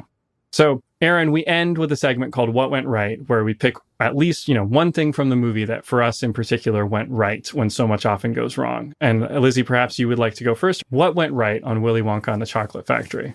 I'm going to say what went right here is the unsung hero of the screenplay, it sounds like, David Seltzer. The changes that you said that he made are pretty major structural changes to this that make it have some kind of story arc. Without that, it really doesn't. I mean, that's amazing. I didn't know that those changes were not original to Roald Dahl. So I have to give it to him. He was in an impossible position, and he seems to have done a pretty incredible job here. I agree. I think he made subtle yet crucial changes, and those are the hardest. And Aaron, you're a screenwriter. You can speak to this. I mean, I think it's really hard not to try to reconceptualize something from the ground up, sort of structurally, and to be able to go in surgically and say, I'm just going to add this, this, and this, and that's going to give it a completely new valence is very impressive. And to do that while they're shooting. Yeah. Yes. So it's, $30,000 an hour or whatever. And he's got to just come up with all of these solutions on the fly. Yeah, that's an incredibly hard job. Aaron, how about you? I'm going to give it to Mel Stewart. I was kind of shocked after watching the movie, looking up the director, and I had never seen another of his movies. I've almost never heard of another of his movies, which is bizarre because this is actually a really good directing job. This is a hard directing job. The movie goes through so many different tones. It easily could have fallen apart. It could have fallen into horror. It could have fallen into fantasy. It could have fallen into just a saccharine kids movie. But he's balancing all of those different kinds of tones, which is, really, really, really difficult. So I'm curious about Mel Stewart. I don't quite understand. I mean, the movie, obviously was a flop. And so that's probably why he, didn't work again, outside of the documentary world. But I was really surprised that he hasn't directed a handful of my other favorite movies. I wonder how much he wanted to direct narrative film, in the sense that it seems like he would get frustrated with the pace and with working with actors based on the stories that I read. And it seems like with documentary, there's a lot of the documentaries he did were working with existing footage and then adding in talking heads, and narration and whatnot. And so I wonder if there was just a level of control with documentary that was preferable to him creatively. I agree, obviously with that flop and it's made outside the studio system, I'm sure that Hollywood wasn't, knocking down his door trying to get him to direct another movie. But you would imagine that he could have gotten another movie made. But I agree, he did an amazing job with the movie. I'm going to give mine, so somebody should give theirs to Gene Wilder. So we can all give ours to Gene Wilder. Okay, we'll all give it to Gene Wilder. I'll give mine to Brickus and Newley, because that damn song, Pure Imagination, I could have sung that melody ever since I was a kid. And The Candyman. Yeah, they wrote some great music. And this movie, it's odd that it has such good music in a sense, outside of, again, the traditional Hollywood system. So I'll give it to them.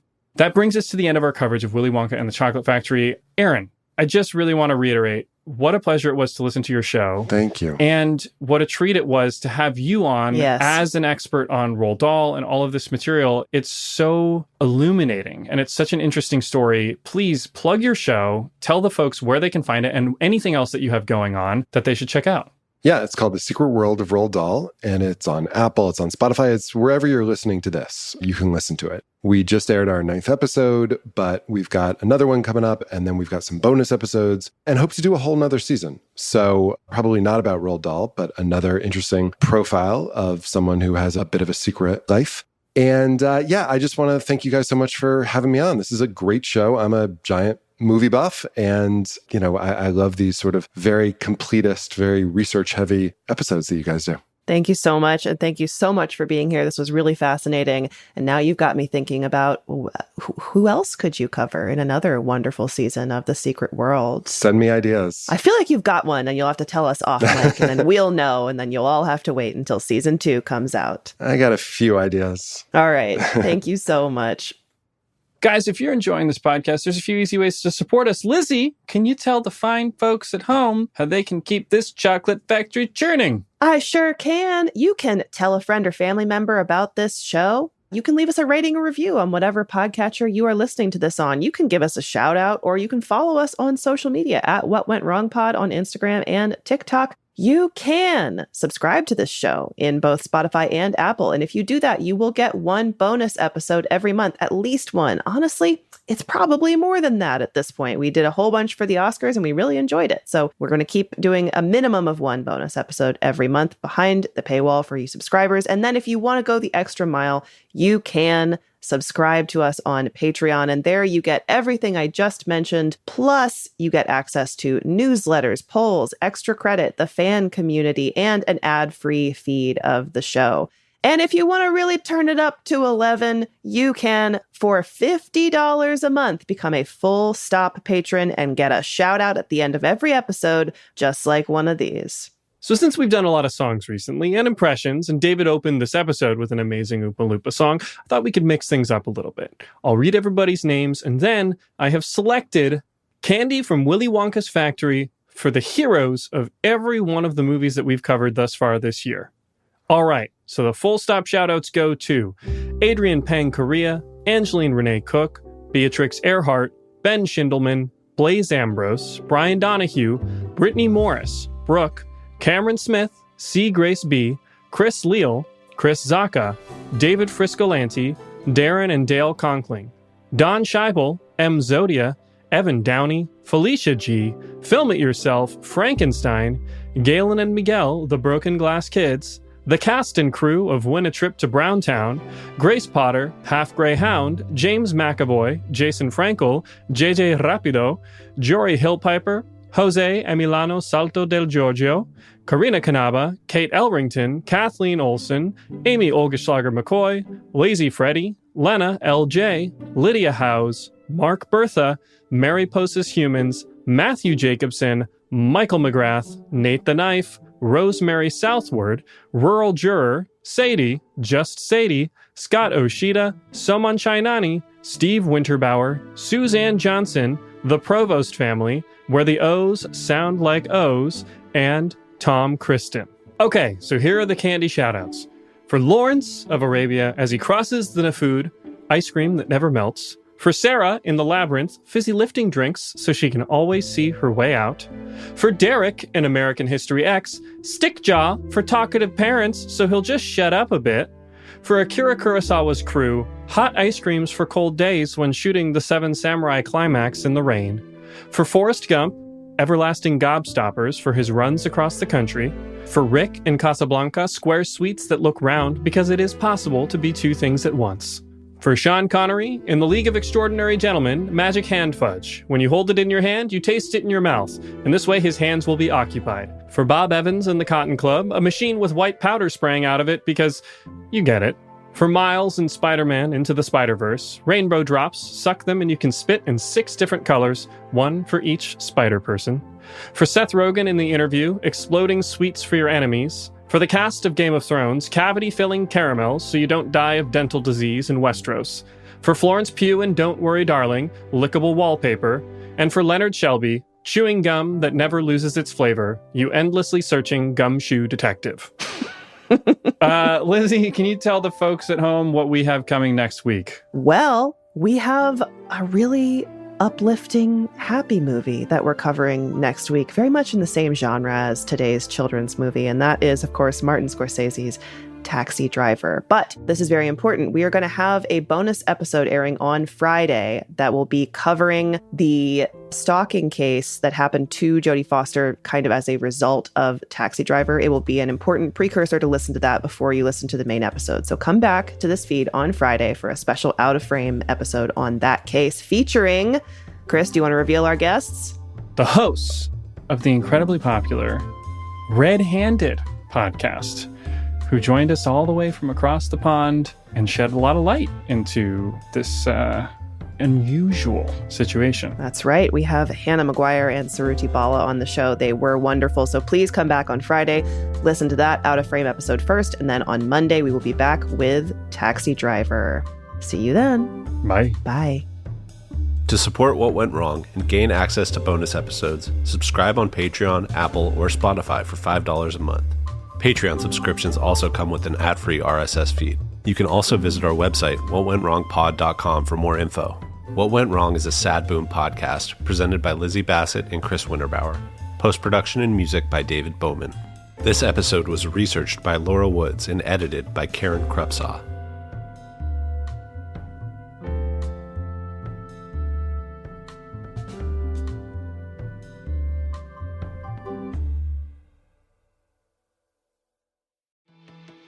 Whether it's help with hormone therapy, weight management, or sexual health, every woman should have access to affordable prescription medication and personalized care that understands the whole woman.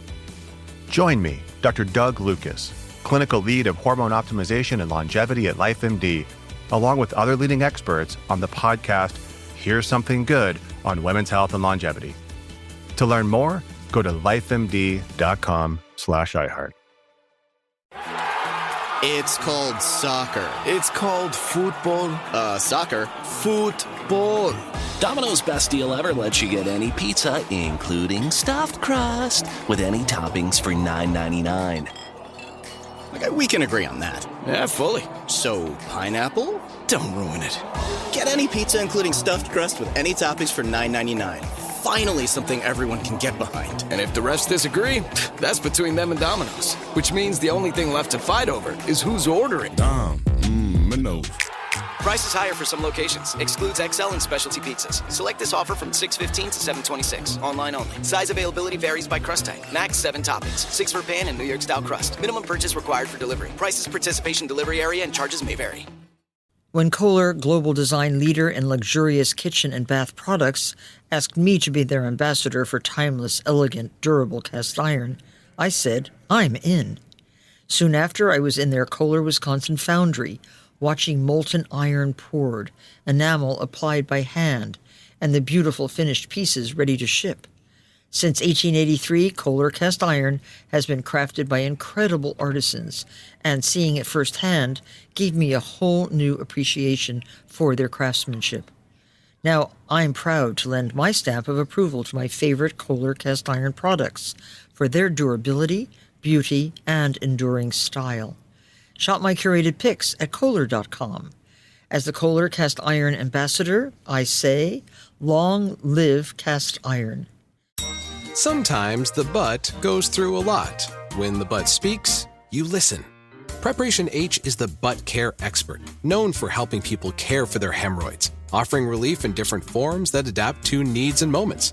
Medicated wipes, formulated with witch hazel, aloe, and vitamin E, to help keep things calm, cool, and collected. Rapid Relief Spray with maximum strength lidocaine provides fast relief from itching, burning, and swelling.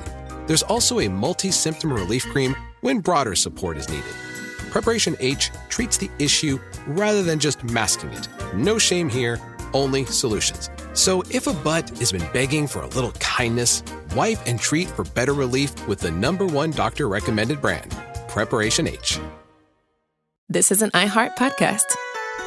Guaranteed human.